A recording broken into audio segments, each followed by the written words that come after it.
Hello student, welcome to BSL study point. तो student, आज की इस वीडियो में हम लोग का टॉपिक है ऑक्सीकरण अपचयन अभिक्रिया या फिर जिसको हम लोग रेडॉक्स अभिक्रिया के नाम से भी जानते हैं। तो स्टूडेंट वीडियो में अंत तक बने रहेगा और साथ ही मैं आपको इसके एग्जाम्पल के थ्रू ही आपको रेडॉक्स अभिक्रिया क्या होती है उसके बारे में और अच्छे से समझाऊंगा। तो चलिए स्टूडेंट, वीडियो को हम लोग करते हैं स्टार्ट। तो सबसे पहले हम लोग देखते हैं स्टूडेंट की ऑक्सीकरण और अपचयन अभिक्रिया, जिसको हम लोग रेडॉक्स अभिक्रिया कहते हैं, यह कैसे होती है। तो चलिए हम लोग देखते हैं।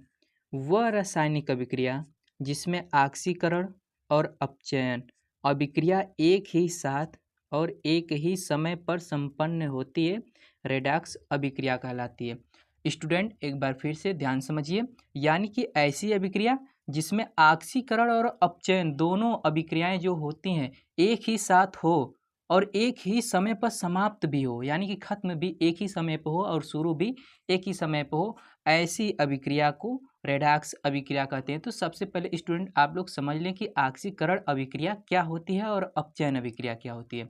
तो ऑक्सीकरण अभिक्रिया उसे कहते हैं जिसमें ऑक्सीजन की वृद्धि होती है, यानी कि ऑक्सीजन आकर उसमें जुड़ जाता है, उसको ऑक्सीकरण कहते हैं। अपचयन जिसमें से ऑक्सीजन बाहर निकल जाता है या फिर ऑक्सीजन की वृद्धि हानि होती है, जहाँ से ऑक्सीजन की हानि होती है उसे अपचयन अभिक्रिया कहते हैं। चलिए स्टूडेंट, मैं सबसे पहले आपको ऑक्सीकरण और अपचयन अभिक्रिया क्या होती है उसको पहले दिखा देता हूँ, ताकि आपको रेडॉक्स अभिक्रिया समझने में थोड़ा सा भी दिक्कत न हो। देखिए स्टूडेंट, हम लोग ऑक्सीकरण और अपचयन अभिक्रिया पर आ चुके हैं। तो देखिए सबसे पहले ऑक्सीकरण क्या होता है। तो वह अभिक्रिया जिसमें किसी पदार्थ में ऑक्सीजन की वृद्धि होती है या हाइड्रोजन का ह्रास होता है, ऑक्सीकरण अभिक्रिया कहलाती है। यानी कि ऐसी अभिक्रिया जिसमें क्या होता है, ऑक्सीजन की वृद्धि होती है, यानी कि ऑक्सीजन उसमें जुड़ जाता है या फिर हाइड्रोजन उसमें से बाहर निकल जाता है, ऐसी अभिक्रिया को ऑक्सीकरण अभिक्रिया कहते हैं। जैसे देखिए फॉर एग्जाम्पल, जैसे हम लोग कार्बन की अभिक्रिया ऑक्सीजन के साथ करा रहे हैं, तो यहाँ पे देखिए CO2 यानी कि कार्बन डाइऑक्साइड प्राप्त हो रहा है। यानी यहाँ पे क्या हुआ स्टूडेंट कि कार्बन के साथ हम लोग को ऑक्सीजन भी देखने को मिल रहा है, यानी कि कार्बन में ऑक्सीजन आकर जुड़ चुका है। तो यहाँ पे ऑक्सीजन की वृद्धि हुई है। तो जहाँ पे ऑक्सीजन की वृद्धि होती है वहाँ पे ऑक्सीकरण अभिक्रिया होती है। आई होप स्टूडेंट आपको ऑक्सीकरण अभिक्रिया जरूर समझ में आया होगा। तो चलिए हम लोग देखते हैं आगे अपचयन अभिक्रिया, यानी कि वह अभिक्रिया जिसमें किसी पदार्थ में हाइड्रोजन की वृद्धि हो या फिर ऑक्सीजन का ह्रास हो, यानी कि ऐसी अभिक्रिया जिसमें हाइड्रोजन जुड़ जाता हो या फिर वहाँ से ऑक्सीजन बाहर निकल जाता हो। जैसे फॉर एग्जांपल देखिए स्टूडेंट, CuO यानी कि कॉपर ऑक्साइड है, यहाँ पे हाइड्रोजन के साथ जब इसकी अभिक्रिया हम लोग कराते हैं तो देखिए यहाँ पे सिर्फ कॉपर और जल प्राप्त होता है। यानी कि स्टूडेंट यहाँ पे कॉपर ऑक्साइड था, कॉपर ऑक्साइड से देखिए यहाँ पे कॉपर बन चुका है, यानी कि यहाँ से ऑक्सीजन क्या हुआ है, ऑक्सीजन क्या हुआ है, बाहर निकला है, यानी कि ऑक्सीजन की क्या हुआ है, ह्रास हुआ है। तो स्टूडेंट ऑक्सीजन का ह्रास हो गया, तो ऑक्सीजन बाहर जब निकल चुका है तो यहाँ पे केवल कार्बन हम लोग को प्राप्त हुआ है, इसलिए यहाँ पे यह अपचयन अभिक्रिया हो गई। तो स्टूडेंट आई होप आपको ऑक्सीकरण और अपचयन दोनों अभिक्रिया समझ में आ गई। अब आपको रेडॉक्स अभिक्रिया समझने में कोई भी दिक्कत नहीं होगी। तो चलिए स्टूडेंट हम लोग देखते हैं अपना रेडॉक्स अभिक्रिया किसे कहते हैं। तो चलिए स्टूडेंट, सबसे पहले एक बार और हम लोग देख लेते हैं कि ऑक्सीकरण अपचयन जिसको हम लोग रेडॉक्स अभिक्रिया के नाम से जानते हैं उसकी परिभाषा। उसके बाद इस बार हम लोग क्लियर एग्जाम्पल के माध्यम से इसको जरूर समझ जाएंगे और आई होप स्टूडेंट आप लोग यह वीडियो देखने के बाद तुरंत ही समझ जाएंगे, आपको याद करने की भी उतनी ज़रूरत नहीं पड़ेगी। तो चलिए एक बार फिर से देख लीजिए, यानी कि वह रासायनिक अभिक्रिया जिसमें ऑक्सीजन और अपचयन अभिक्रिया एक ही साथ और एक ही समय पर संपन्न होती है, रेडॉक्स अभिक्रिया कहलाती है।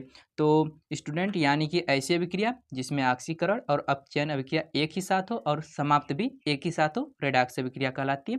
तो चलिए हम लोग उदाहरण के माध्यम से समझते हैं। चलिए मैंने यहाँ पे स्टूडेंट एक उदाहरण ले रहा हूँ, मैं यहाँ पे जिंक ले रहा हूँ और जिंक के साथ स्टूडेंट मैं यहाँ पे कॉपर सल्फेट ले रहा हूँ, CuSO4। यहाँ पे स्टूडेंट मैंने जिंक लिया, जिंक के साथ मैंने कॉपर सल्फेट लिया, नाम भी लिख दे रहा हूँ। ये हो गया जिंक, ये हो गया कॉपर सल्फेट।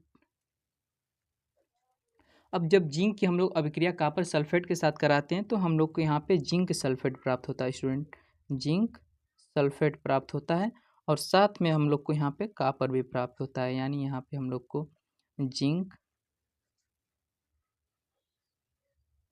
सल्फेट और साथ में हम लोग को यहाँ पे कॉपर प्राप्त हुआ। तो अब स्टूडेंट हम लोग को यहाँ पे बताना है कि कहाँ पे ऑक्सीकरण हुआ है और कहाँ पे अपचयन हुआ है, और इसी के माध्यम से, उदाहरण के माध्यम से आप लोग रेडॉक्स अभिक्रिया को अच्छी तरह से समझ जाएंगे। तो देखिए स्टूडेंट, जब हम लोगों ने जिंक की अभिक्रिया कॉपर सल्फेट के साथ कराई तो हम लोग को जिंक सल्फेट प्राप्त हुआ और साथ में कॉपर। यहाँ पे देखिए स्टूडेंट, यहाँ पे जिंक था, यहाँ पे जिंक सल्फेट बन चुका है, यहाँ पे कॉपर सल्फेट था और यहाँ पे कॉपर बन चुका है। तो देखिए स्टूडेंट, यहाँ पे केवल जिंक था, यहाँ पे जिंक सल्फेट बन चुका है, यानी यहाँ पे क्या हुआ है स्टूडेंट, यहाँ पे ऑक्सीजन की वृद्धि हुई है, जिंक सल्फेट में ऑक्सीजन जुड़ा है। तो यह जिंक से जो जिंक सल्फेट बना है, इस पर ऑक्सीकरण अभिक्रिया हुई है स्टूडेंट, ऑक्सीकरण अभिक्रिया हुई है यहाँ पे, क्योंकि यहाँ पे जिंक था, यहाँ पे जिंक सल्फेट हो चुका है, यहाँ पे ऑक्सीजन आकर जिंक के साथ जुड़ चुका है, तो यहाँ पे ऑक्सीकरण अभिक्रिया हुई, क्योंकि जिसमें ऑक्सीजन जुड़ता है यानी कि जिसमें ऑक्सीजन की वृद्धि होती है वही ऑक्सीकरण अभिक्रिया कहलाती है। और यहाँ पे देखिए स्टूडेंट, यहाँ पे कॉपर सल्फेट था, यहाँ से कॉपर सल्फेट से यह कॉपर बन चुका है, यानी कि यहाँ पे देखिए, यहाँ पे कॉपर सल्फेट में हम लोग को ऑक्सीजन था, यहाँ पे केवल कॉपर प्राप्त हुआ, यानी कि यहाँ पे ऑक्सीजन की हानि हुई, यानी कि हॉस हुआ है। तो यहाँ पे स्टूडेंट अपचयन अभिक्रिया हो जाएगी, अपचयन अभिक्रिया हो जाएगी। तो स्टूडेंट, आपको उदाहरण बहुत अच्छे तरह से समझ में आया होगा। स्टूडेंट, आई होप आपको ऑक्सीकरण अपचयन अभिक्रिया, या जिसको हम लोग रेडॉक्स अभिक्रिया के नाम से जानते हैं, आई होप आपको बहुत अच्छी तरह से समझ में आया होगा। अगर स्टूडेंट वीडियो अच्छी लगी हो तो वीडियो को लाइक कर दीजिएगा, और मेरे चैनल पर नए हैं तो चैनल को सब्सक्राइब भी कर लीजिएगा।